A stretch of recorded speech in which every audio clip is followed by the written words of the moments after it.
Multe firme neserioase caută să profite de faptul că muncitorii din estul Europei nu vorbesc bine germana și nu-și cunosc drepturile.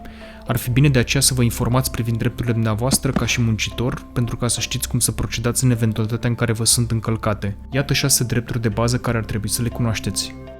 Ar trebui întotdeauna să cereți și să primiți un exemplar al contractului dumneavoastră de muncă. Ar fi bine ca acesta să vă fie tradus de un birou de traduceri sau de un centru de consiliere. Aveți dreptul la un salariu minim. De regulă, acesta este în Germania de cel puțin 8,50 € la oră brut. Ca și muncitor, trebuie să primiți un card de asigurare de sănătate german. Pentru aceasta vă puteți înscrie și singur la o casă de asigurări de stat. Cererile pentru înscriere sunt adesea disponibile și în limba română. Dacă se întâmplă să vă îmbolnăviți fără a avea vreo vină, aveți dreptul să vă primiți în continuare salariul de la angajator. Aveți dreptul la 4 săptămâni de concediu pe an, faceți neapărat o cerere către angajator, cel târziu până la 31 decembrie al anului în curs, altfel acest drept se pierde. Acestea și alte drepturi de bază sunt valabile și dacă lucrați cu minijob ca lucrător temporar prin firmă de intermediere sau ca lucrător detașat.